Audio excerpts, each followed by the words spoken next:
It is June 5th, 2018. Every once in a while, my voice will drop out because old Pat decided to sing at the top of his lungs on his new Harley Davidson while singing very loud while the muffler pipes cracked underneath the bridge. A bug hit me right in the back of my throat like a seaman would as a blowjob was happening. I then hit a 2-foot bong to put me to bed, and I coughed up a lung, waking up with nothing to be had. Right now, I am speaking in an octave, the only octave that I can speak in, because if I get a little higher or lower, we got a great show for you today. An interview with TJ Lang that you're going to love. The group has a great conversation, and we just got to get right into it. You guys have heard me talk about movement. You know, those 2 college dropouts that started their own watch company. This company has grown like crazy, and now with almost 2 million watches sold in 160 plus countries. Wow. I didn't even know there was that many countries. Wow. They continue to revolutionize fashion on the belief that style shouldn't break the bank. I don't know if you've checked the site out lately, but they have doubled the number of watch styles and are still expanding. The voice is getting shoddy. Will he be able to make it through the ad read? Movement has come far from being crowdfunded kids working out of a living room. In the past year, they're not only introduced a ton of new watch collections for both men and women, but also expanded to sunglasses and fashion-forward bracelets for her. These sunglasses are top of the line. Love them. I wear them every single day. I literally wear Movement sunglasses every single day. And every time I post a picture or video wearing them, there isn't a single time where there isn't at least 5 comments of the hell did you get those sunglasses to make your face look good? Because I got a big nose. My eyes are weirdly shaped. It's a wide head. Sunglasses don't do a lot for me normally. Don't do me justice. But Movement sunglasses are my favorite thing on earth. Movement watches are also a fantastic thing. Diggs wears them. I do. Nick wears them. Todd wears them. I have 1 or 2. I'm not a big watch guy, but Movement watches are so damn good you have to be a watch guy. Movement watches start at just $95. At a department store, you're looking at $400 to $500. Movement figured out that by selling online, they were able to cut out the middleman and retail markup, providing the best possible price. Classic design, quality construction, and styled minimalism. Right now, you get 15% off with free shipping and free returns by going to mvmt.com/McAfee. That's mvmt.com/MCAFEE. See why Movement keeps growing. Check out their expanding collection. Movement watches make for great gifts, whether you're celebrating a grad or your dad. Ooh. Oh, I like that. Oh. It's that time of year, grad or dad. Whether it's your grad or your dad, they'll be glad that they had some Movement watches in the Movement glass. Okay. Sunglass couldn't fit the glass in there, though. We'll try. Go to mvmt.com/McAfee. Join the movement. Let's get to the show. It sounds bad. I don't think I'm going to make it. I think I'm probably going to get out of here. I'm speaking in this voice where I can only use like half of the old vocal box. You can't show any levels of excitement or it goes away. No. That's the bad part about that. Just know that I'm excited whenever it's gone. At Tom McComas, welcome back to Indianapolis. Welcome back to America after a week in New York City. How was your weekend? I saw you throwing butter knives. Yeah, my son has throwing knives, evidently, now to add to his collection of weird weapons that he stores. So we had friends over to barbecue Saturday. And as they were leaving, we'd have been, hit the Moscow Mules pretty good. Yeah. Feeling pretty good. And I see my son had drove my truck earlier, and I went to get something out of it, and I see the set of throwing knives. So I just grab one, and I turn around without thought, stick it right into this tree like a 12-foot toss, right above the squirrel feeder. That's got to feel nails good. and sticks. That's got got to feel good. I am awesome at throwing knives. Why did you post the video of you missing that? Well, I tried to replicate it the rest of the weekend, and I really suck. I just got lucky, I guess. You also showed one where you said you nailed it and they cut it off before. Right, yeah. We are too woke to know that did not stay. That was an edited out. Yeah, that did not stay. It did this. It just started to inch its way down and fell. I'm like, don't show that part. Edit that out. What about, I saw in addition to your duck pond? Yes, yeah. I think I figured out the duck pond. I cut out part of it so they have almost just a straight platform now to enter the pool, and they have a board that's like a dock pat so that they can crawl out when they need to. Yeah, because the ducks were getting stuck. Yeah, they couldn't get in or out. Right. That's an issue. And the little birds were drowning. So now the little birds can crawl out, and everything's good. Conservation officers are about to head to your house. You got a live active pond over there. The city's going to come hit me. You don't have a permit for wildlife ponds. Just wait until those Canadian geese start showing up. Oh, They terrorize everything, bro. They terrorize everything. You're gonna have to get a dog that chases them out. well, that's when the throwing knives come into play. Are you gonna start doing like Adult Swim and like get like the little birds out and stuff like that? Blow a whistle Also, were you throwing that knife by the blade or by the handle? by the handle. I was scared to do it by the blade. I didn't That's trust why you were it. missing. I don't think. You're supposed to. I throw did it a By the couple blade, times. yeah, I thought so. I did it a couple times that way, and it didn't seem to matter. Yeah, but it's all about the timing, right? So Yeah. if you grab the handle or the blade, it doesn't matter. It's all about the revolutions, I assume. I assume, Because they yeah. got that axe throwing bar around here. Correct. Yes. And they're always like, well, you got to throw it like this or like this. But if you get lucky and it hits, they think you're a genius. I was called an expert because the first time I threw it, it hit. And then I went 1 for 10. And it was this is all luck. Is there alcohol there? Oh, yeah. That seems dangerous. Yikes. Yeah, it's an axe throwing bar.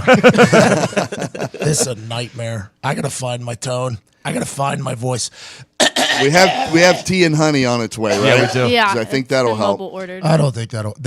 I just went deep into the There cough. you go, buddy. There we go. Ed Jordan Berry's got some fresh new shoes on. I love 'em. They're like Thank you. ballet shoes, meet some like Yeezy look almost. What They're are very they? mean. These are the Rihanna Puma, the Fenty Puma collab. Oh, nice. They've been sitting in the box for a little bit. The Fenty Pumas. Good name. Oh, I like them a lot, I'll be honest. Yeah, they're very nice shoes. What did you do this weekend, Jordan? I had such a great weekend because there were so many rap beefs, and I'm all about them and just everything that surrounds them. We had Drake and Pusha T, which I'm glad I wasn't with you guys because I was a little embarrassed for my man. But then we had Tekashi 6ix9ine and Fetty Wap, Tekashi 6ix9ine versus Chief Keef, Lil Uzi and Rich the Kid. It was like just a weekend long rap beef phenomenon. I didn't hear about that other one, and I didn't know those other guys existed either. Yep. The Tekashi 69 character shouldn't be a fucking rapper. You would hate That's him. the guy with the pink hair and And all he's, that. he's got 6'9" 69 tattooed right on his fucking Oh, forehead. he's the one that staged the fight at the Los Angeles airport. Yes, With yes, Bert. yes, Yeah, yes, with Bert yes. Kreischer Yeah. there. Who did he get into it with? Tekashi? Fetty Wap and Chief Keef. Fetty Wap. That's the One eye.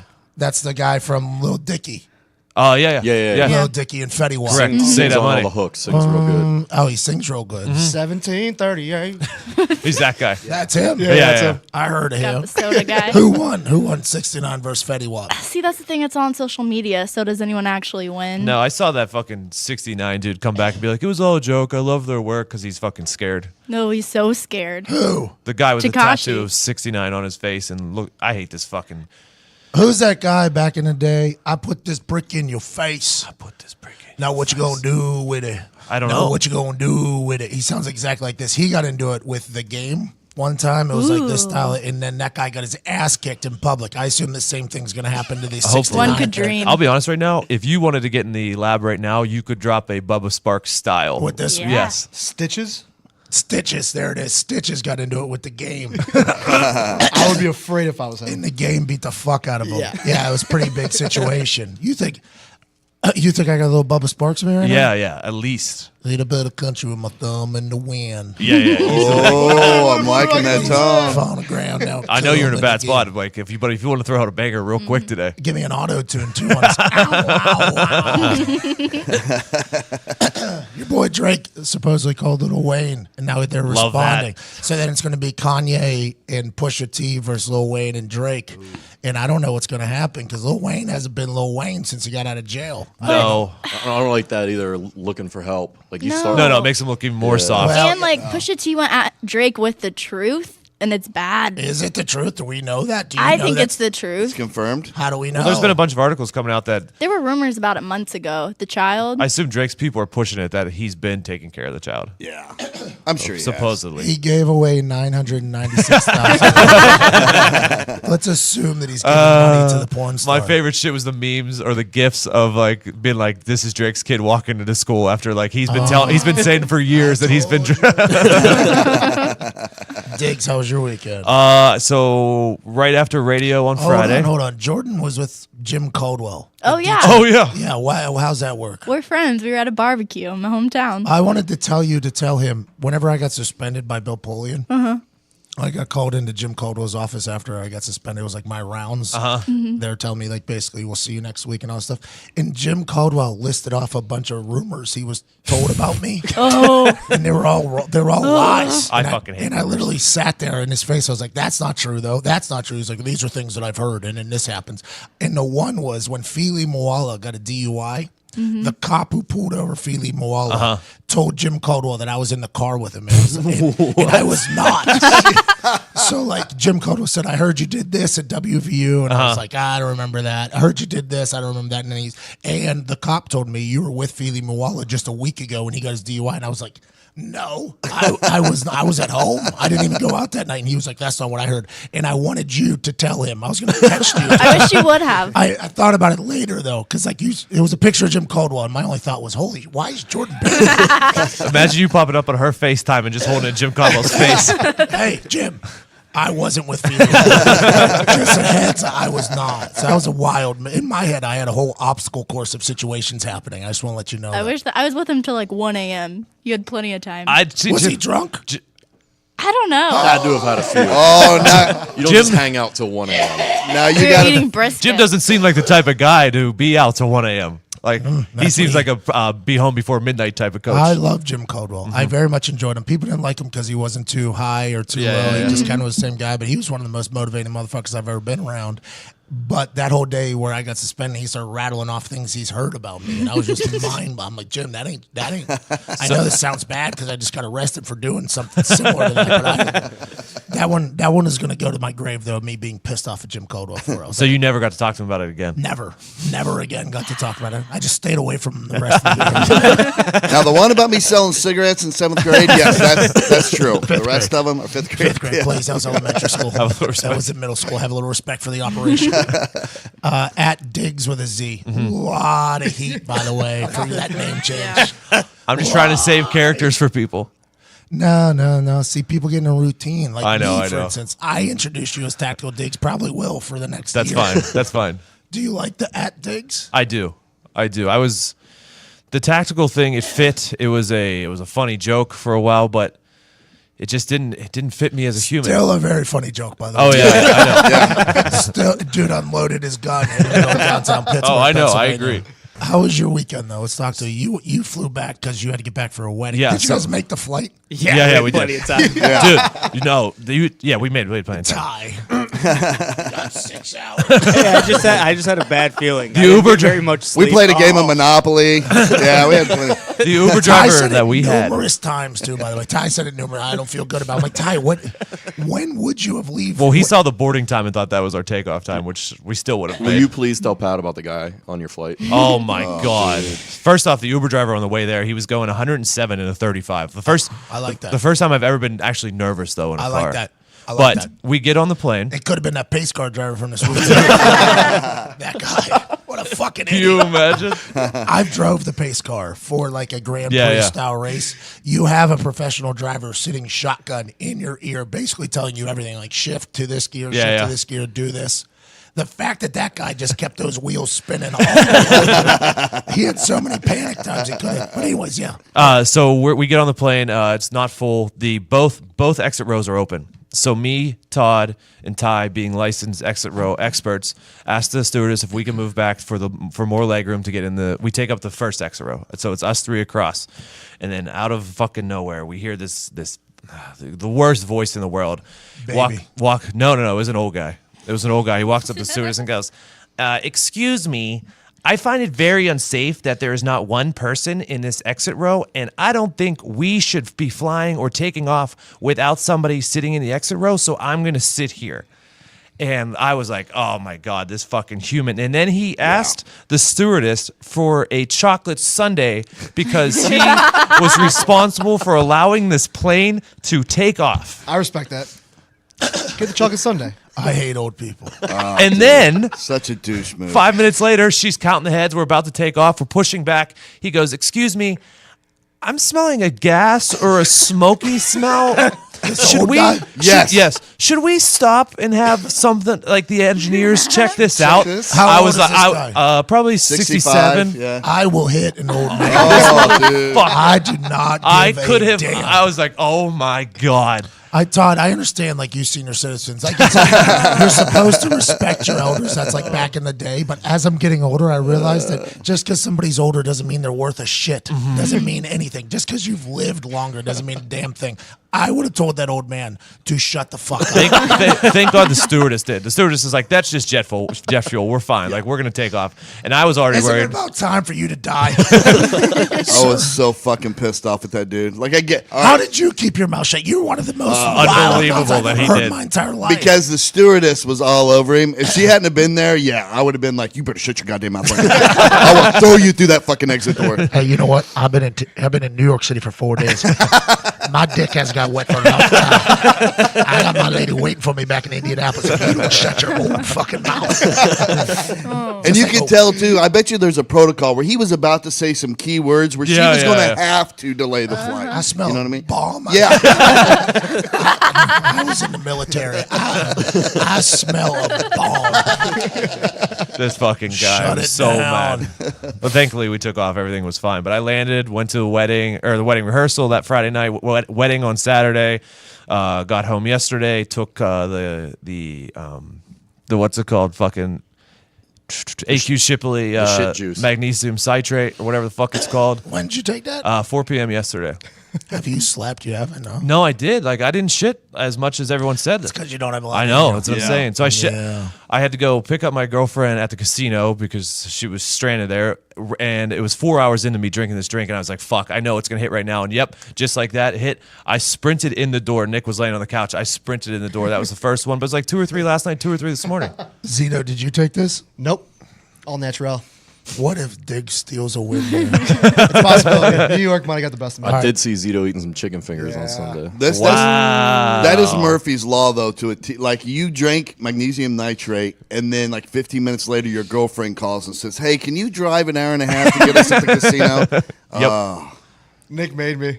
I didn't make you do anything. This look he's giving you. I know it's bad. 29 days. 29 days you made it. First time I saw Zito cheat the whole time. 29 days. You couldn't make it 24 more fucking hours? What are you doing? I was like in that awkward moment where we were gonna fly, and I was like, I don't want to be hungry on the plane, and then there was nothing healthy. You've been hungry for 29 days. Zito, I found a salad in the airport. There was definitely my- a stand right behind us serving up like wraps and salads. Yeah. Oh, Connor's here. I thought we had a random humor walk. I think somebody has your tea and honey. We have a new intern, though. Thank you so much, Jake Bass. Thank you, Attaboy, Jake, Jake. Basketball, Jake Bad Tweets, whatever it is.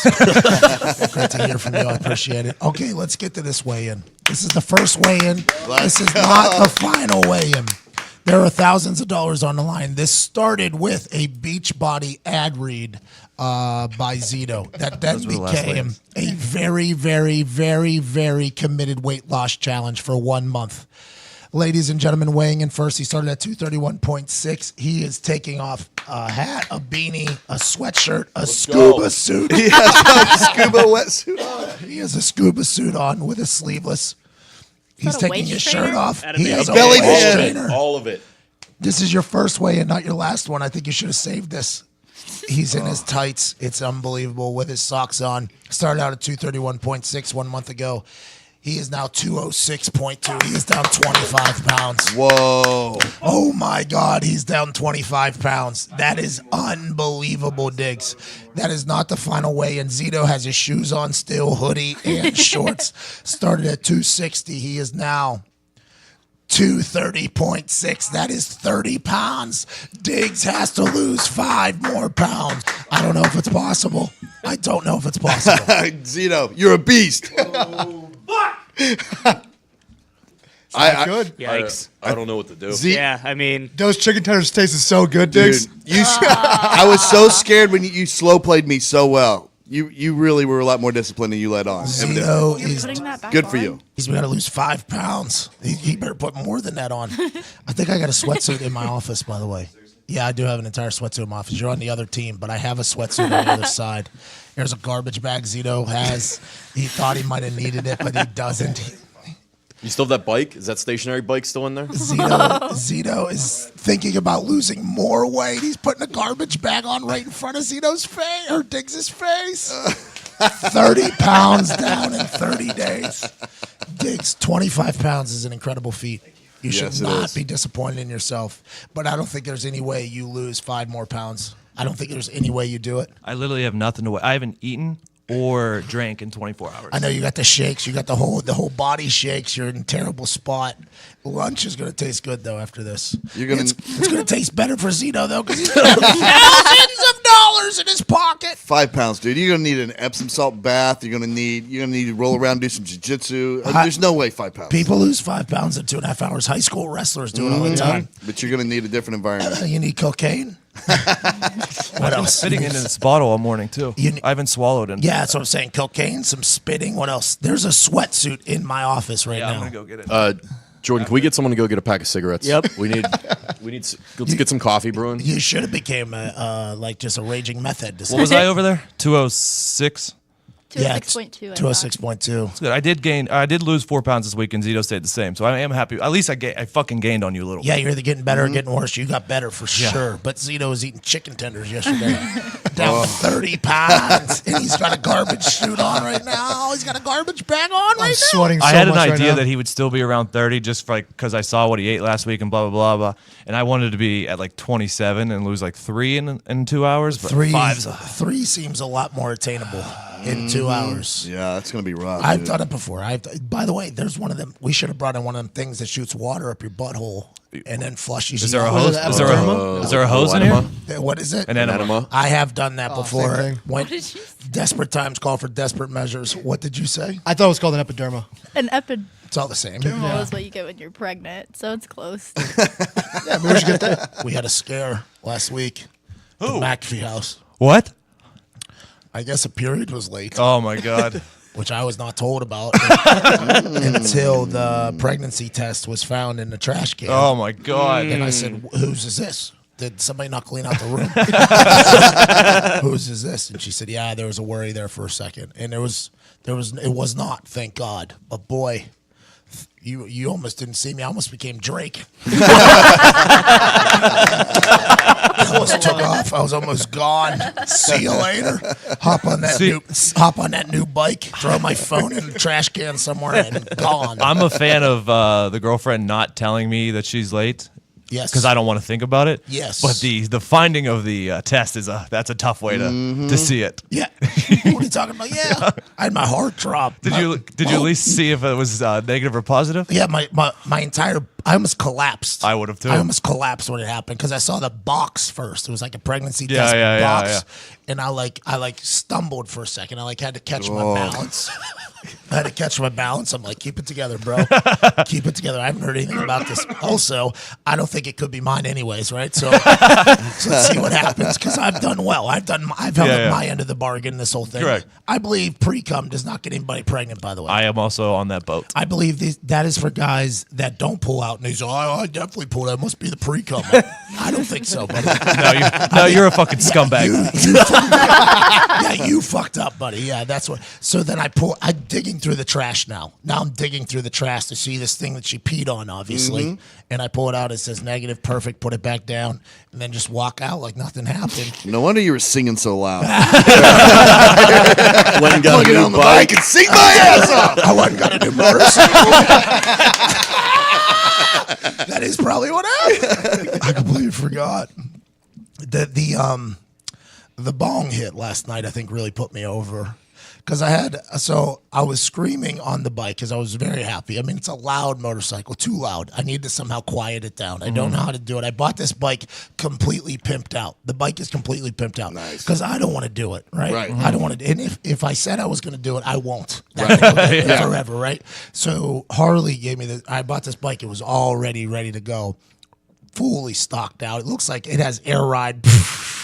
It'll lower it whenever I park. Like that. So they do it on purpose. They just have like a decked out bike at all times there. Yeah, and they have two think of them. You're gonna come. Yes, for me. They made this one blacked out too, because they have another one that's red, and then they have one that's white, and then they said they just got a new one that's all blacked out. I'm like, y'all motherfuckers made this strictly for me to walk in here. So any car dealership, any motorcycle place, it's always like pimped out, ready for you. at No, all my times. my 'Cause your one truck was the same, right? My one neighbor right? My one neighbor used to put stuff in his fucking front yard that had my name on it, basically. Literally, the aquatic vehicle had Mac Attack on it. Before I bought it, I'm like, oh, that makes sense. I wonder if that's his name. He's like, no, I put that on there for you. I'm like, thanks. This Harley place did the same thing. It was right in the front as soon as I walked. Like, as soon as I walked in, they're like, Pat, good to see you. And they all just kind of pointed. How about this one right here, bud? I'm like, yep. They turn off all the lights and have one show light on that one. Yeah, that's basically what it was. So I get it, but it is so loud. So I'm singing over the music. Has like they have like enhanced speakers on it too, because you have to over the fucking tailpipe that's right underneath me, by the way. So it's so loud. So I'm singing and I start getting a little hoarse. And we traveled, so that always fucks with me. So I start getting a little hoarse, but my voice sounds good. And then last night, I take a big old vitamin balm to go to bed. And right afterwards, I start coughing and coughing and coughing. And directly afterwards, I had like nothing. I was like, oh, good night. Like, and I'm like, oh no, like that's not normal. Like, oh, it must have just been the cough. Yeah, you'll be fine. So I go to sleep, and then every morning I have like a routine where I speak to myself to see if I still have a voice, because my biggest fear is that I'm going to wake up and not be able to talk. That's my biggest fear of my whole life. Not just now that I have a show, but just my whole life. Yeah. Like, man, if I'm on mute, I'm fucked. Have you had dreams about it? Yes. Yeah, I assume so. So every morning I wake up, I do like, oh, good morning, you know. And this morning it was oh, good morning. I'm like, no. It's happened. It's happened. So I go into my kitchen. I start chugging all this ginger and all this stuff. Nothing has worked. I'm fucked. I bet you this is a good 2-3 day thing. We should have got you the Stephen Hawking thing. Or his, actually. We should Pat. have got you his. That's hysterical. Honestly, like, Good morning, beautiful people. What if I talk like I just put the microphone in my throat like one of them smoking commercials. Do they have to play those, by the way? I don't. They shouldn't. I haven't seen one in a while. The lady Amazon showed up with these 3 shots. She said there's ginger in here. Okay. Then she said there's Kanye pepper in here, which was cayenne. I had to correct her. She said it's ginger, Kanye, and something else. I'm like, oh, good. I'm drinking some bipolar. You should put that on wings. This? Yeah, that probably tastes amazing. It does look like a wing sauce. I got to water to back it down. I think the voice is starting. I'm starting to find the voice here. I believe tonight I'm not going to be able to speak at all, if I had to guess. And then I'm just going to down all this Kanye and see what happens later this evening. Diggs, you want to run through some storylines that have happened? Yeah, buddy. And if anybody would like to chime in, I'm just going to take these shots over here. Okay. All right, so we haven't talked about the video. Did you see the video of the NFL tweeting out the video of the new helmet roll explaining? I did not watch the video. You said it was terrible. So- a lot of people have been saying it's terrible. Yeah. So I watched the video and like it's going to be fucking impossible for these refs to decide what is a foul and not, because there's stuff. Oh! Cayenne, ginger. Oh! It's hot. That would be the Kanye. I don't think water's gonna help. You might need milk. Oh my. Back to the headlines. But it looks like it's gonna be impossible for refs. It's gonna be because literally the simplest of hits, like barely any contact. They said will be a flag. Yeah, they just look like good hits, except for the one that they showed, which was an obvious helmet to helmet, but that was already illegal. Yeah. I'm worried, Pat. Man who traveled from the year 6491 has passed the lie detector test. Wow. I know you want to talk about this I'm one. getting a pepper bug. This is unbelievably bad. Things are not good here. I cannot wait for this guy. So this guy says he's from 6491. Correct. Yeah. First things first. Good news for everybody. The world is not going to end. Mm-hmm. Yep. Correct. We are going to survive. Yep. Hey, that's optimism. Good for you news. right We are there. not going to die. Like the way you think. Volcanoes going off in Hawaii, Guatemala, fissures going off Yep. everywhere, flooding's happening, earthquakes are happening, everything's happening. Everybody thinks the world's ending. Good news. Looks like a normal human from 6491 has joined us. Looks like a basic ass dude, by the way. That's what worries me. Not a robot. Yeah. He's just a basic ass looking dude. Just an average ass guy. We didn't come up with any Yeah, we cool did- enhancements. We're not better. Like We didn't 4,000 evolve. years. Yeah, we didn't evolve in that amount of time. We don't have gills. That's what I was. I wanted gills. I'm happy we don't need gills. I'm happy we don't need anything. I'm happy that the human is still surviving later on. He has come back. He's now stuck here, right? That's what he Yeah, said. yeah, yeah. He can't get back home. His time machine's broken. He's booster gold. Yeah. This He guy's is. booster Is he gold. cucking you? I think he is. And not happy about it. And I like how he said you will have a war coming up against aliens, and they Correct. were like, well, who's going to be our next president? And he's like, well, there's some things I'm not allowed to divulge. Oh, but you can divulge the upcoming war against With another aliens? Yeah. We're on a Senate with aliens. What else has he said? That Earth is farther away from the sun now, so a year is longer. But global warming has gotten worse, so the Earth is hotter. He says his best friend. no. is that- By the way, global warming. I believe in global warming, Okay, but it's not the reason why all the I'm on you. libs believe. correct. I'm on the I same believe side. as you. the inside of the Earth is core. heating up. Yeah. The core is heating up, yeah. which is causing the Earth to be hotter, And causing volcanoes volcanoes to go off, Yep. which would explain why the water molecules would explain because they're getting heated from the bottom, The pressure which is building. would explain the more water and things like that. Correct. That. I am all in on that, by the Yeah, way. So I do believe in global warming, but I don't believe in the bullshit. hairspray. It's not Hairspray. Yeah. I don't believe in that. I believe in Wait, that the so- core of the Earth is heating up. So he said there's new months. So did he say the name of the He months? just said no. He just said the year's longer, but they have good mathematicians Bro. that figured it out. I got cucked out of being a Taurus when they made that new one. Yeah. If I get cucked out of being a May baby, I'm going to be so pissed off. Do they add a month or they add days? You think? Like to each month, you think, Yeah. instead of like, That would make more we already sense. got all the calendars. Well, I think it should be can't really days. make 'em. It should Yeah. be days to the month. Yeah. Yeah, I agree with that. More paydays. What else did he say? He did say that his best friend was from another galaxy. Correct. He does have several friends that are of a different So species. Elon Yeah, Musk that figured are- out a way for us to go and see other people. They come to visit every so often. Every single person has an AI, which is the name is weirdly Siri. Yeah. Nope. So that was weird. This fucking guy. And he passed a polygraph. What's that mean? That means he was stepping on a pin, right? That's the move. It means polygraphs are bullshit. That's what it means. Polygraphs don't work in court. No. Polygraphs. And that's why they're not allowed in court. Yeah. But they do ruin people's lives. Yeah.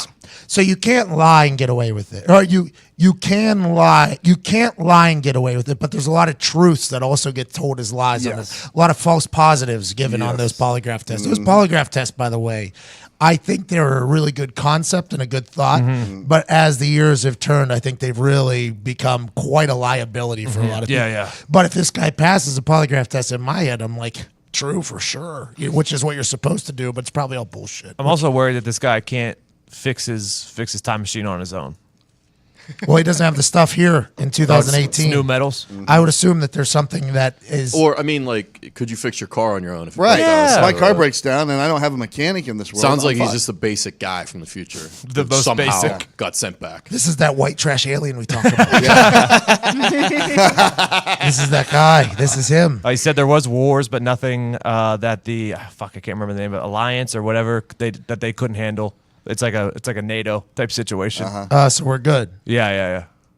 So everybody just needs to chill out. I guess, yeah. 6491 It's a long time. long I What's wonder his if name? weed's legal yet. in Indiana. Can he tell us if weed's legal in Indiana? What was his name? Did you know his name? They had his face blurred too. Yeah. Smart. That is real Hold on, I smart. have it right Maybe here. that's how he looks, by the way. Maybe he's in a basic dude. Maybe Oh, he doesn't whenever show there's- up on camera? Maybe when there's a camera that comes on, he just turns blurry like fucking Bigfoot. Maybe that's what he does. How do you even make up the year 6491 though? That's that you got to be exact in your lies. If you want to lie, you got to be more exact than other people. How did James it- Oliver. How'd he get here? How'd he say he arrived? His Time time machine. machine. Time machine. But it But broke. what was the time? Like, where is it? Yeah, we haven't seen Is it. he American? I think that's the Doesn't have an question. accent or anything? Yeah, so it said, hold on, let me find it. It was like British with he has a Birmingham accent with a US twang. That's what I was gonna do for Booster Gold. Yeah. Was what I was- He's your old But he claims character. he's from outer space. I don't know what the fuck that means. Everybody is right. Earth is in outer space. Yeah, he said everyone's. But he doesn't live on Earth. He lives on another He planet. said the term alien isn't really like a thing anymore. Yeah. We're past that. We don't see. No labels. We don't see Yeah. anything. And we see should through reach it. out to him and ask him if do we know more about oceans in the future or space. Well, Zeno, he says that they're constantly finding new planets and galaxies every day. Most of it is just nothing, but every once in a while they'll hit the jackpot and find other intelligent life. So this dude needs to link up with Groening, right? That's what he's trying to do. Yes. He's doing this to link up with Groening so that the time travelers can all link up together. Wants And to he get a said- writing job. He Yep. said there are a lot of planets more intelligent than humans. You think Groening's gonna take him out? So he's the only person from the future? in case he's gonna snitch. I think there's Yeah. a lot of them.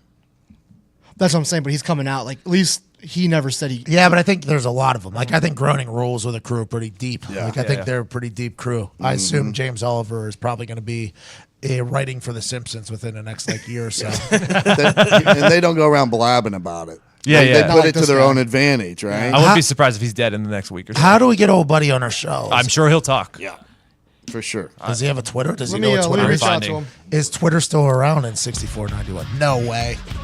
MySpace was supposed to be around forever. Something tells me he would come on, though, if we could get a hold of him.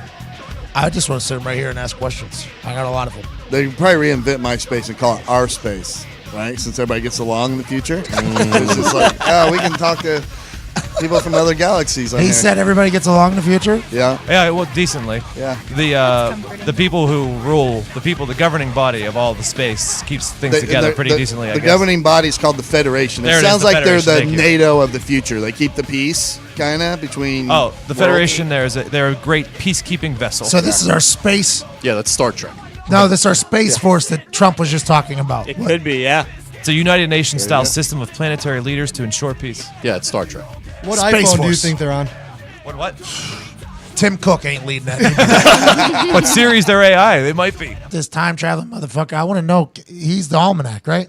Yeah. So, who wins this Warrior Cavs? Warriors sweep? Is this a sweep? Is it going to be a sweep? Knowing the Warriors, they like to get loose with one of the games after they're up a few. So I think the Cavs will get one. If they try, if the Cavs try. very much looked as if it could be a potential sweep. The Cavs look like they quit out of Yeah, nowhere. they look defeated. Also, right before we came in here today, there's a video that was released of the 2.5 minutes in between regulation and overtime of game one. Yeah. And it was like if I would have seen that, you could have bet the Warriors easily in overtime. LeBron didn't say one word the entire time. He found out that a timeout left, and he just put his head in his hands, and was pissed. Didn't look at JR. Didn't talk to anyone the entire. It's an awkward 2.5 Yeah. minutes. LeBron can't wait to get out of Cleveland. Cannot wait to wait. get out of Did you Cleveland. see PFT's tweet? No, what was it? Assing season with his pink eye. Oh, yeah. Little pink eye situation. I respect it. Joining us now is the number one caller, terrestrial and satellite radio in the history of Earth, live from New Jersey, ladies and gentlemen, Rico Bosco. Rico.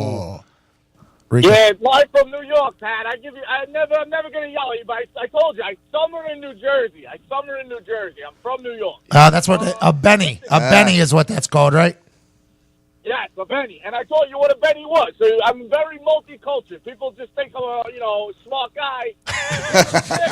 Funny guy. No. Multi-level is Rico. Called in a good mood. I don't know who that guy was who was cutting me off there. I kept rambling. It's like, bro, you got a big hitter, heavy hitter on deck.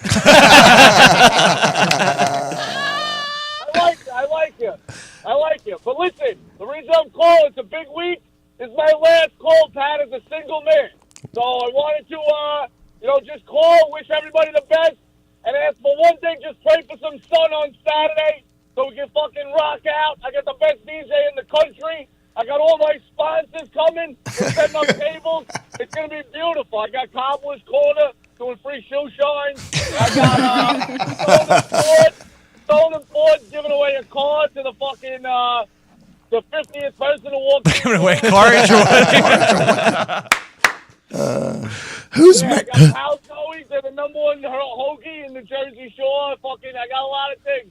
But I need prayers for sun. That's all I'm asking for. One thing. Even you, Gonzo, you miserable fuck. Hold on. I was about to ask, did you invite Gonzo? Gonzo's new thing is he takes off Fridays and Mondays because he goes to weddings. He's not even here right now. I was hoping you invited him.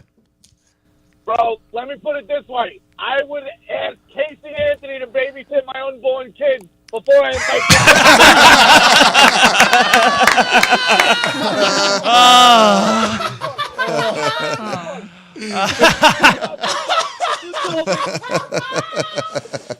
Hang it up. There's no way you can do anything better than that. That's a one. Drop the mic. I got one in the chamber. Pat, I got one in the chamber.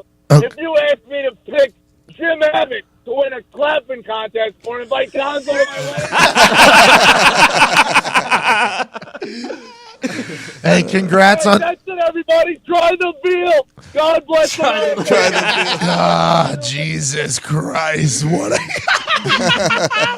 He's got to be one of the funniest humans walking this earth. That guy. Got to be. What's that? So speaking of weddings, I was at another one this wedding. Rico Bosco, by the way. Congratulations. Rico Bosco found love. That's awesome. It is wedding season, but go on. I've realized that I have now developed a hatred for something more than anything else on this world. I hate weddings in general. And it's the wedding reception introduction of the bridal party. Nobody gives a fuck. It's so bad. It's gotten to such an awkward and forced point. I don't know where it fucking started, but it needs to stop immediately. There's no way Rico Bosco's letting that happen. No way. Because it happened one time, it went viral. They did like It a was Michael cool or Jackson something, thing, and now every single bridal party thinks that they're the show. Yeah, And it's absolutely. Just sit down and shut up. We're here to drink and start dancing. Like, what do we? Let's what's get these going? speeches going. Let's get them over with. Let's fucking go. By the way, if you got a good speaker, though, I think that should really excite everybody. It should. You know, like if you. That is something you should look at too whenever you're thinking about going to a wedding. Is like, okay, who's the best man? What's his speaking experience? Who's the dad? Is he wide open? Okay, the dad could give a good one. And then if you see just a solid plate ahead of you, you got to be drunk before the reception. You got to start planning your drinks ahead of time. I've got a chance to speak at a couple different weddings, and I do believe that the crowd is excited for it whenever it happens. I felt terrible at this one wedding. The people who were speaking before me, the bride's dad, the sister of the bride, got booed off basically by the groom's side because they were excited for me to talk. Getting booed off, like wrap it up, like from the bar. People were screaming. Bride's dad's crying, telling the story about when she was just a baby in his arms and how excited it was. And then some asshole in the back is like, let's hurry it up. McAfee is coming. Do you play your intro? I don't. I do. I want the issue. By the Dog time gets up there. But he was a high school. By the time I'm going though, the entire bridal side hates me. Because the crowd from the groom side has made it very obvious that they don't want these people speaking. They would like me up there. So I spend my first minute attempting to win over that half of the crowd. You know what I mean? Like let's win them back over. And then once I get them, now it's time to bury the groom. Right now it's time to bury the groom, tell a couple stories about him, and then bring the whole room together at the end. That's the object. That is the perfect speech. Let's win over the crowd that hates you immediately. Then let's bury the groom. That's what we're here for. And then let's bring the whole team back together and have a good time. And I enjoy it a lot, but there's a lot of people that shouldn't be speaking up there. Never ever read a speech either. If you have to read it, it's too much. If you can't remember it, don't do it. Don't do it. You should just be speaking from your heart at this moment. Because just like Tiger Woods' apology, you read that thing, it looks terrible. Pat Sajak reading that intro looks terrible. Don't read. I would say never read, but boy, wedding season is a great chance to watch people suck at speaking in public. Speak in public. They should hold auditions. Here, tell me what you're going to say first. But I think we're in a year now where there's so many things put on the internet, like brides and grooms. They shouldn't be setting their friends up who suck at speaking for failure. Right. The conversation should be like, listen, I know we've been best friends for a long time, but you and I both know you're gonna suck up there if you speak. You know, like you're gonna embarrass everybody. So know that you're the the maid of honor. You're the maid of honor. You're the maid of honor, but we're gonna let old drunk Cindy speak. When drunk Cindy speaks, it's a lot better party. You know what I mean? Like I think that should start happening. I'm kind of over the whole tradition of terrible speakers having being forced to speak. How was yours, Todd? At your weddings. How are yours? Same speaker, both weddings? No, different ones. Switched it up. Yeah, my first one, I was like, I screwed up with that one. So I did. I went with the funny friend. Yeah, you tell. You're a good storyteller. You tell. So AQ, right? He's been married twice. Yep. First wedding, I spoke at. Second wedding, they just disappeared and got married somewhere. And I thought it was because of me. Was it because my speech was too fucking good at the last one, or what was the case? I buried Alan Quay for a good 25 minutes. But her side of the family, his first wedding, her side of the family hated AQ. There were admirals in there, like very high society, like the wealthiest of wealthy. And then you got AQ Shipley, myself, a bunch of football players, just white trash rednecks on this side. And literally the guys, they're like all ex-college football players and NFL football players and his high school football friends. As the father was speaking, of the bride, there was like literal yells, like wrap it up yells happening. And it's like, oh my God. And then they like look at me like, are you ready for this? Because this is terrible. And I'm like, it's real quiet right now. They heard you say that. Like while you're speaking, it's terrible. So I was up there just like as a firing squad from the bride side. And I went up there real Montague, Capulet, tried to bring them together. And I think I did good, but they got a divorce like 30 days later. So Did you win the crowd? Huh? Did you win the crowd? Yeah, kind of. There was a couple that were unwinnable. Win the crowd, you win the wedding. Yeah, you win the mob, you win Rome. Yeah. And I tried to win the crowd. I did. I tried my best, but there were some people that were too far gone. Because there was literally people from AQ side going, wrap it up. Oh, that's While the tough. dad was crying. The dad was crying giving a speech. It was, I ain't never seen anything like it before. And I was just like, fuck. Now I have to go represent these animals. Yeah. Basically, I was like going, because it was on two different sides of the room too. So it was like one side of the room over here and then one side of the room over here. And they were just staring at each other with the bride and groom in the middle. So it was one side versus the other. And I was the first representative from the side that was. It's like having a headline in your opener closing on a racist bit. Yeah. You know what I mean? You're like, oh, hey, thanks for the warm up. Hey, Roseanne, appreciate it. Roseanne, I very much appreciate that. Unbelievable. We've had 2 mouths that have not been fed for a month. 30 days this thing's been going on. The commitment has been outstanding. At Tactical Diggs has become at Diggs through the whole process. He lost an entire name, an entire word. At Viva Lazito weighed in at 260 to start this whole thing off. He now is shirtless. He looks good. Old buddy would have never taken his shirt off like this just 30 days ago. This weight loss challenge started as an ad read. Now it's a full thing for a couple $1,000s. His official weigh-in is 227.8.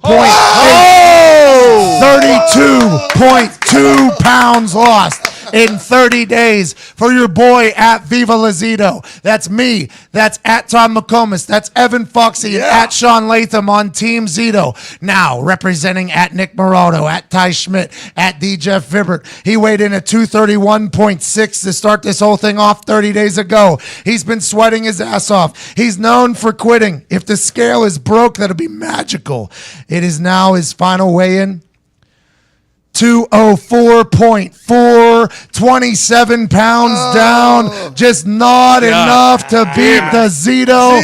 Ladies and gentlemen, your weight loss challenge champion from Chicago, Illinois, at Viva La Zito. Diggs, 27 pounds is an impressive feat, brother. Very much proud of you, Diggs. Good job, buddy. Diggs, I am very proud of you. I like that you took your shirt off for this thing. You were committed. You tried to go poop out an extra couple pounds there. Nothing came out. You left it all out there, Diggs. You left it all out there. I really did. I was just going up against a superior opponent. Humble. Diggs' dad, humble in defeat. I like that. Diggs' dad chimed in on the Twitter that his dumbass kid should have done percentages of weight loss as opposed to weight. But that was something we talked about day one. Yeah, we did. We offered that to Diggs, and he said, no, I'll go straight weight because he didn't think that the champion would stay committed at Viva Lazito down, what was it, 32 pounds? 32.2. 32.2. I was 27.2. 37, Good work, Zeke. 27, 32. I feel light. That's I feel incredible. real light right now. Now, Permane Brothers, the greatest sandwich on earth, here in Indianapolis, is going to treat you guys for your celebration lunch. You're going to get a chance to down an incredible sandwich. I am so proud of both of you. So incredibly proud. Thanks, buddy. I never would have believed it if we would have said this day one, this was going to happen. Thank and you. I don't think either of you would have believed it as well. Thank you for pushing us. You went through the Indy 500, New York City, holiday, a couple weekends, a lot of things happened, and you both stuck to it. So proud of you. Appreciate it, buddy. No really problem. Do. Thanks Combined for pushing us. 59.4 pounds. Unbelievable. Good job, team. Unbelievable in 30 days. To all the people that decided to lose weight because of what these two are doing, keep going.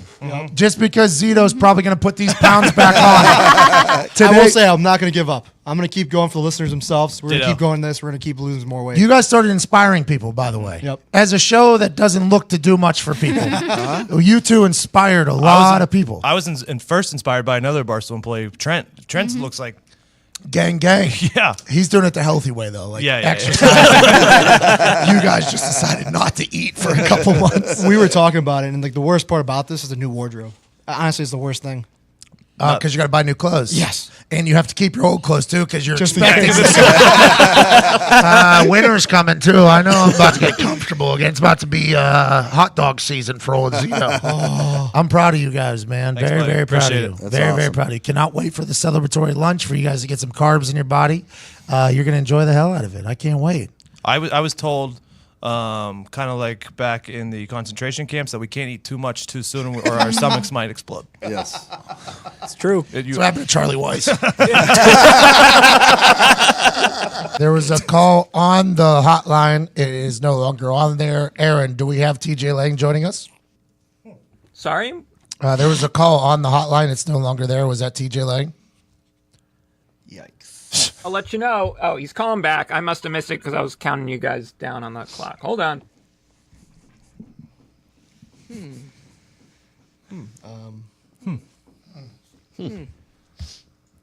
That's an interesting. TJ's there. Okay. Here we go. Here we go. Ladies and gentlemen, joining us via phone. I believe he might be in Detroit Rock City. He was once a Green Bay Packer. He was known on the internet for going after the replacement refs in hilarious fashion after the Seattle Seahawks blunder. Now he is a legendary, hilarious human playing for the Detroit Lions offensive lineman. I lost my voice. Ladies and gentlemen, TJ Lang. What's happening, fellas? Good morning to you, man. Hey, great morning to you, TJ. I lost my voice last night hitting a big old bong, but I'm happy you're joining us. You're the best, man. You're the best. I probably would have just said I was smoking some menthols or something. But Burned through a heater. I respect it. Hey, you're up there in Detroit now. Matt Patricia, his first time head coaching. How has the OTAs been going? How is he as a head coach? How is the transition? How is everything up there? It's been great, man. It's been awesome. I tell you what, this is my first transition with a brand new head coach, starting everything off. I mean, obviously last year coming in for me was, it was a change up. But Coach Caldwell had been here for a few years, so it was a good routine that everybody had down. And now it's just everybody's getting used to, kind of some new expectations. We're changing some things up, and I tell you what, man, the guys are responding well. So OTAs are, they've been going great. We got mini camp this week. We got one more week, then we get to enjoy summer for a little bit. But everything so far has been it's been top notch, man. You get it right away. Coach Patricia's obviously been very successful, his whole career, and that's all he really knows, and that's all he really expects is high success. And it's rubbing off on the guys. Guys are working hard, and it's been a good summer. Has he been running it like Belichick, like crack of the whip, no fun? Because everybody is talking about the Belichick way being a miserable situation. That guy in San Francisco 49ers is getting piled on now because he doesn't want to win. Is Matt Patricia running this thing like a tight ship, or is he kind of a player-friendly coach? What's his style? It's definitely a tight ship, but from reading some of the former Patriots and how they describe things over there, I wouldn't say it's anything close to that. I'd say, we still have fun. I mean, guys enjoy playing football, man. It's like a breath of fresh air for everybody, kind of getting a new perspective. And some of those guys have been getting crushed. What they say. Crush. Oh, you don't like to win? They're saying. But you can say whatever you want, man. Their record and the championships obviously back it up, and they've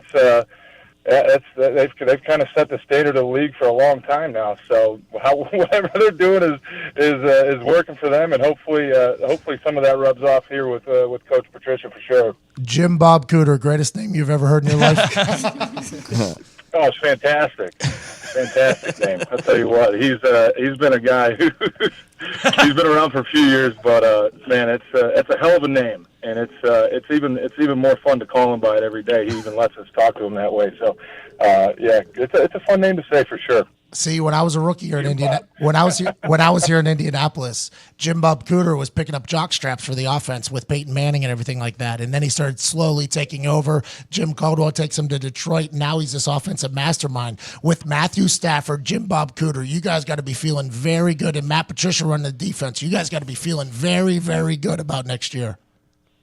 You do, man. It's a new year. Everybody, we were disappointed with what happened last year. I mean, we were 9-7. We felt like we were probably 1 or 2 plays away from being 10 or 6 or 11-5, and that's how it is when you're right in the middle there, man. You got a bunch of teams that are sitting at 8-8, 9-7, 7-9, and 2 or 3 games go their way, and they're playoff teams. So, but yeah, you feel good. I think Staff, obviously, I think he had a phenomenal year last year, just leading the offense.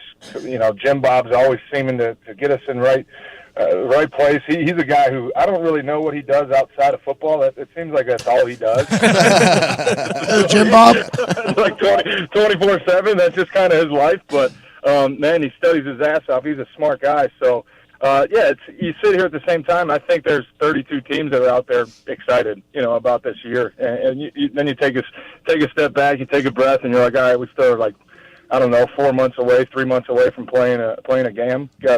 So it is what it is. But yeah, it's definitely a lot of excitement for sure. Lot of new rules coming in. Lot of new rules. This helmet down thing is wild. They're putting the refs almost in a worse spot than they've ever been in their entire life. Then you watch the NBA. The refs are terrible there. And I assume the NHL, I don't know hockey enough. I assume the refs aren't doing great there. The state of officiating could be down across the board. What's the future of refs, TJ? What is the future of refs? It's funny you ask because I think I heard last week they were talking about the MLB, commissioner. I think his name is Manfred. He was talking about going to like a computerized strike zone for baseball. And as much as that would kind of piss a lot of people off, because I'm an old-fashioned guy, I like to see the umpires, spitting in manager's face and shit like that. I think if you really want to get it down to the specific of the rules and have some consistency, for me, that's the only way to do it. Obviously, you can't do it in football, baseball, or basketball, or hockey. There's too much subjective things that go on with the officiating and what they see. But I'll tell you what, computers, robots, man, it would be fun to watch for a little while at least, right? I mean, you like R2-D2 out there. They take all the dirty refs out, too. Nobody's making money in Vegas anymore, if that even still happens. I don't know. But they got a tough job, man. They got a really tough job. I think, NBA is probably the worst in my mind. But, NFL guys, I mean, there's 6 guys looking at 22 guys on the field. It's tough, man. It's tough. As a player, the only thing you could ask for is a little bit of consistency, and I haven't really had many complaints since we got rid of the replacement refs in 2012. That was a shit show. So that's my favorite. From that standpoint, that's my favorite TJ Lang moment, by the way. My favorite, by the way. That's how I became a gigantic fan of yours directly after that. I don't want to relive it, but you said some hilarious things. It's fine to relive, man. Like the only thing that I can think of, because that was like a month after I just signed a contract extension, so I was kind of walking out with my chest puffed. And that's the only thing I could think of why I would say something like that to bring so much attention to myself. But you know what? Every word I said of it was true. The only thing I regretted about it was maybe some of the vulgar language, because there were a lot of parents that said their kids followed me. Fuck their kids. Fuck those kids. It was true. And I didn't even get fined for that, nothing. So I think everybody knew that I was right, and I think there were a lot of other players that spoke out. I think I was just the first one, so that's maybe why I got all the attention. But you know what? It worked. The week after that, we were back to normal ways and moved on. Trailblazer. Nobody will talk about how TJ saved the NFL, I mean. TJ Lang saved the NFL by getting rid of them dog shit refs with one tweet. So if those parents don't like it, they can all eat shit. Okay, so you're from Royal Oak, Michigan, which I have no idea. Is that near Detroit? Yeah, just outside. So you're playing in your hometown right now. You're back at home. How's that feel? Has that been fun for the family, the friends? How many tickets do you have to get? Is it a nightmare of a situation? And you're playing against one of the Packers' rivals. Is that weird, from being a big-time Packer to the Lions, everything like that? I think I'll start off with the ticket thing. I think, I'm going into my 10th year now, and it's kind of, I've kind of come accustomed to saying no. So people don't even really ask me anymore for tickets. I think people know, like my family, they know, like if I've got extra tickets, I'll kind of invite them out to games. But if I was like a rookie playing here at home, I think it would be a nightmare, to be honest with you. I wouldn't know what to do, but it's been great, man. I tell you what, it's been awesome for my family, probably the most, because my wife grew up not too far from me. My son is he'll be 7 soon. I've got a daughter, a 2-week-old son. Congrats. It's just great kind of settling down. I appreciate it. It's great kind of settling down and just letting them live a kind of a normal childhood, because when we were in Green Bay, we were traveling back and forth 5-6 times a year, and my son couldn't really play any spring sports because of OTAs and coming back, and it was kind of a nightmare. I felt bad for him, so I think it really benefits them the most. And for me, it's just something like I grew up in this town. I grew up watching this team. I grew up wearing a Charlie Batch jersey from like 1999. Chuck Batch. Bad investments. No kidding. But I kind of have a unique perspective of, how the team sees the city and how the city sees the team. I've been on both sides now. I've been a fan for so long, and I've obviously playing for them now. I kind of get to see all different perspectives. And I'll tell you what, though, it was fun going back to Lambeau last year and beating them. I know Aaron Rodgers wasn't playing, and you could say whatever you want, but that was fun going back. I got a lot of great memories playing 8 years in Green Bay. That was a very unique city, just an awesome town to, kind of lay low, and that's really when I started my family, just because there's really not much else. Hey, well, shit, we better start reproducing. There ain't nothing to do here. TJ, you just brought up Aaron, and now you're blocking for Matthew Stafford, and they arguably have the two strongest arms in the entire league. But can you tell me which of the one has the stronger arm? Who's got the hose, cuz? Oh, my God. I don't know if I want to get into that. Yeah. TJ, we would like you to talk shit on one of the quarterbacks, please. Please. You're listening to the Pat McAfee Show on Sirius XM. TJ Lang is about to talk about Aaron Rodgers or Matt Stafford. That's a no-win situation. Obviously, the thing I will say, though, is they're two very similar but very different quarterbacks. I mean, Matthew's more of a pocket guy. I think he's comfortable when he's, standing right behind the center and the guards, reading the field. And Aaron, I think he was most comfortable with breaking the pocket, get outside, scrambling, seeing the whole field. And I think he was obviously one of the best at doing that. And just the throws that I saw him make throughout my 8 years playing with him, I mean, it was like, it'd be almost one a game. You'd be like, holy shit, like how the hell did he see that? How did he throw that? How did he get it in there? It's just nuts. But Matthew, I mean, playing with him only for 1 year, I could tell there's a lot of similarities. I'd sit there and block it, and there'd be some points you look up and you're like, wow, that was a dime, man. That was nice. So, two similar guys in their arm strength, accuracy, and those type of things, but obviously different in how they approach the field and how they like to get the football to different receivers. But I'll tell you what, it's been a big benefit for me, and it's been just great kind of going from one great quarterback to the next, because it's you guys see it. You watch games sometimes with young quarterbacks, and they get flustered a little bit, and the timing's off. I mean, that was something that I didn't really want to do late in my career. I wanted to come in and have somebody back there knew what the hell they were doing, and he's obviously one of the guys that's been doing it at a consistent rate for a really long time. Have you ever played in a charity softball game? I used to do that. I used to do that game I did it probably for like 6 years, and every day I used to sit there and be like, they need to freaking put a net up in front of this pitcher, man. Guys are hitting line drives, and I swear to God, nobody ever did it, and everybody's like, oh, we'll be fine. Everybody's just hitting home runs. And then I turned on the news on Sunday. Sure enough, Clay finally got smacked in the face with one of that. That looked brutal, man. Brutal. I'll tell you what, and that somebody put a clip, and what they do, they finally brought the pitching out there to protect the pitcher. But I told Clay, man, because he was the one he's been pitching for like every year since he's been doing that. And I kept telling him, I'm like, dude, you're going to catch the line drive. You're going to catch the line drive. And he danced with the devil long enough. He finally got one and got popped. So good for him. He probably gets to miss the last couple weeks of OTA.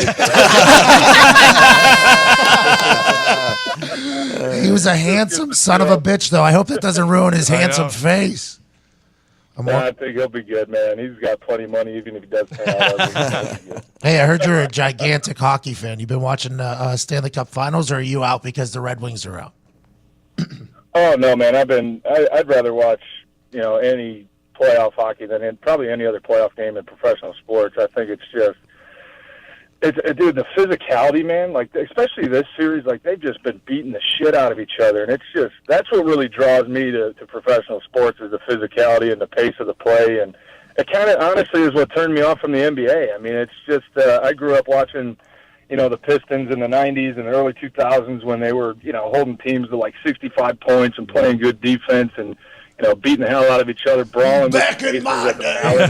Stands, man. Like, that was basketball to me, and now it's just like, a guy sprains a wrist and he's getting wheeled off in a wheelchair. It's like, I can't watch this shit anymore. But hockey for me was always my first love. I grew up playing it. It's just that it was always a game that was just fun to me, and I think, obviously I'm disappointed the Red Wings are out this year, but I got to tell you what, these Vegas games are like. It's like must-see TV, man. Especially when they're at the home games, and they got that whole production going off. Do you enjoy the production? You do enjoy the pre-show? I do, but it's like they sat down like 8 people, and they're like, all right, everybody come up with an idea what we're going to do for pregame, and whoever's got the best one, we're doing it. And at the end, they're like, fuck it, I love them all. Let's go. And then Washington was like, let's put Pat Sajak out there. I did. That was a wild move. You got a play going on, then you got the violins playing, and all of a sudden Imagine Dragons just starts bashing out on the ice. It's like, holy shit, like this feels like an acid trip or something. It looks like a hell of a party, I'll tell you what. That's definitely on the bucket list now, seeing those playoff games, getting out there for a game. I think it'd be unbelievable atmosphere and a hell of a time. Okay, so let's leave Ford Field out of it. What is your favorite place to play at? Speaking of atmospheres. Man.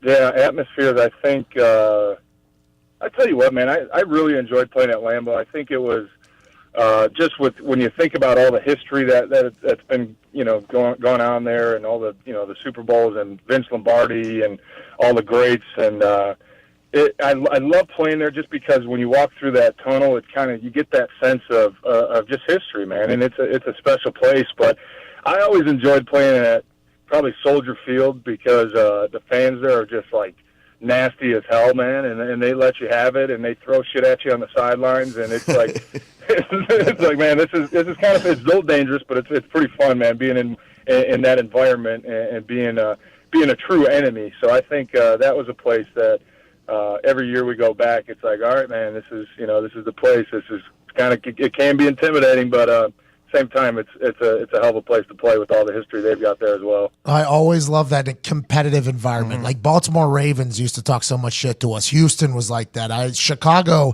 I only played there one time. It wasn't that bad, but I always love that give and take. Like I enjoy when fans are talking shit. That's my, and I'm assuming a lot of guys are like that in the league. I'm happy to hear that from you. Quick question about weather. As an offensive lineman, big guy. Big white guys, a lot of big white guys up there.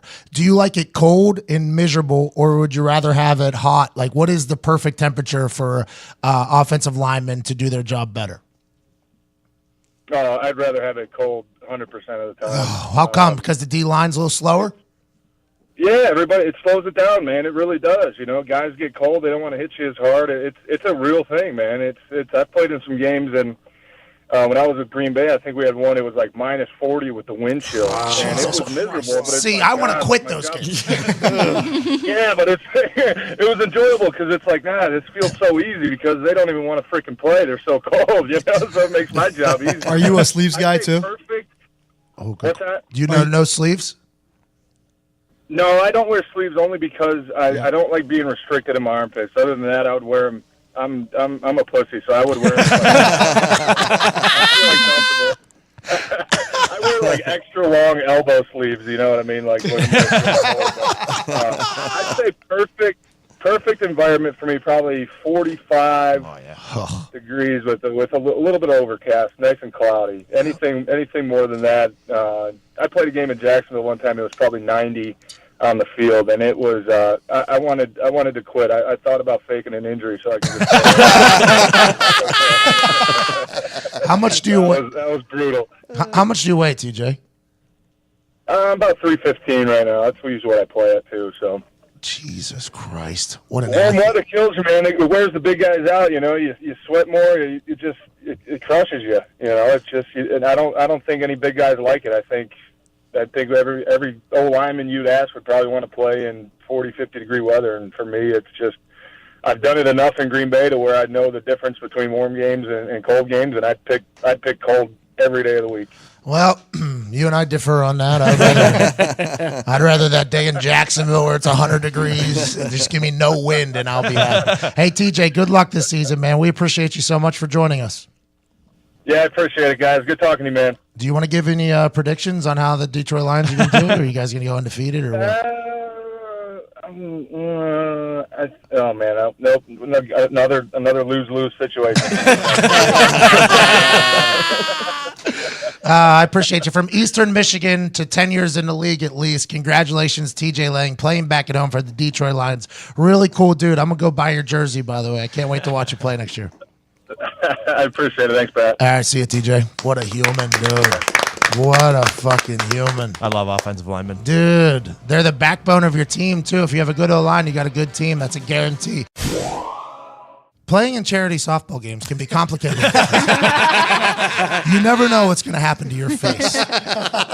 Real-life sexy Thor, Clay Matthews, is going to have a whole new look after that charity softball game. TJ Lang has been saying it for years, he said. Yep. Somebody needs to put a net up there because we don't need our all-pro, defensive superstar, handsome Campbell soup ass, muscle milk having Clay Matthews' face getting busted. And here we are. Clay Matthews will come back and dominate the NFL with it. Probably somehow be more beautiful. But we've always known that charity softball games can be complicated and confusing. Absolutely. You know what else used to be complicated and confusing? What's that, Pat? The ticket buying process. Buying tickets used to be complicated and confusing, but now there's a much simpler way. SeatGeek. SeatGeek is the smartest, easiest way to get tickets to every type of live event. Whether you're catching your favorite musician on tour, shopping for the perfect gift, or searching for a last-minute deal to see your favorite team, SeatGeek helps you find the best seats at the best prices, fully guaranteed. You're not going to get catfished. Nothing beats being there live and in person, so go live. Go live. Yeah. Wow. You're alive, but are you living is my favorite thing that you say. SeatGeek saves you time and money by searching multiple ticket sites to compare prices and find amazing deals. And to get you the most bang for your buck, SeatGeek grades every ticket based on value to help you immediately identify the best seats that fit your budget. Will he be able to get through? Who knows? Plus, every purchase is fully guaranteed, so you can shop for tickets on SeatGeek with confidence. Make SeatGeek your go-to app for finding the best deals on every type of ticket, from sports and concerts to comedy and theater. Download the SeatGeek app and enter promo code PAT today. That's promo code PAT for $10 off your first SeatGeek purchase, or McAfee for $28 off. SeatGeek is by far the greatest ticket app on earth. There's no second place.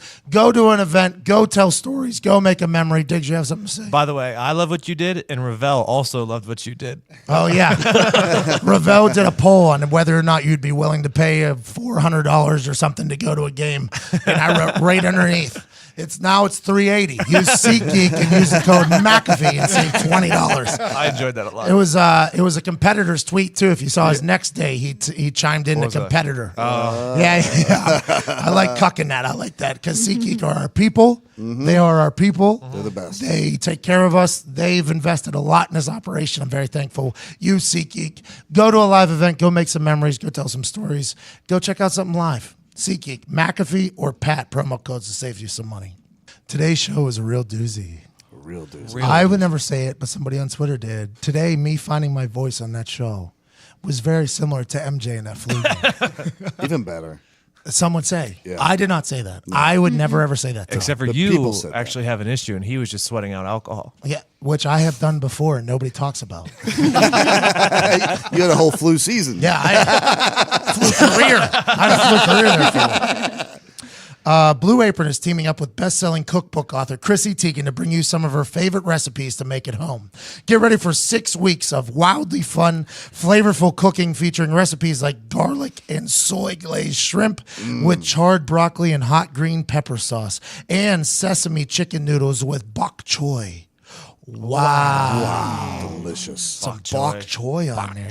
Did we mention you don't have to step foot in the grocery store? No. Oh, that's the best part. Cherry on top. Blue Apron delivers fresh, pre-portioned ingredients and step-by-step recipes right to your door that can be cooked in under 45 minutes. The menu changes every week based on what's in season and is designed by Blue Apron's in-house culinary team. The best team. Yeah. It's a full team. Full It's a team. full team. Full team. Blue Apron offers 12 new recipes each week, and customers can pick 2, 3, or 4 different recipes based on what best fits their schedule. Blue Apron sends only non-GMO ingredients and meat with no added hormones. Oh, it sounds nice. Get the hormones the fuck out. I've enjoyed Blue Apron. It has made everything very convenient for me. The food shows up right at my house. They have all the ingredients I need. They have the directions on how to cook it, and it tastes incredible. It's not just basic food. Like I just explained there at the beginning there, that's just one of their recipes. There's 12 different recipes to pick from each week. You can pick out any type of magic you want. And you feel good about yourself because all of a sudden you're making food that you would only see on TV or in a restaurant. It's not basic food. It's good food. And it's convenient. It's at your house, at your doorstep. 45 minutes or less, go ahead and make it happen. Check out this week's menu and get your first three meals free at blueapron.com/Pat. That's blueapron.com/Pat to get your first 3 meals free. Blue Apron, a better way to cook. I love Blue Apron. Ain't that the truth? Good stuff. Blueapron.com/Pat. Your first 3 meals free. They're going to be good meals too. Speaking of meals, the boys here lost a combined 59.4 pounds. Yeah. In 30 days. Zito and Diggs did some amazing things. We got to go get them a celebration meal. #Endgang, #Endgame. Go ahead and show us what you think meth head Diggs looks like right now. He hasn't eaten in 30 days and he's dehydrated. He looks like a meth head. Send us a picture of that and we will see you on Thursday. From myself, at Tom McComas, at Jordan Berry, at Tactical Diggs, at Nick Moraldo, at Viva Lazito, at Ty Schmidt, at Evan Foxy, at Diggs with a Z. That's on me. You've been listening to the Pat McAfee Show on this beautiful Tuesday. We thank you for fuxing with us. Ty Schmidt, hit the music.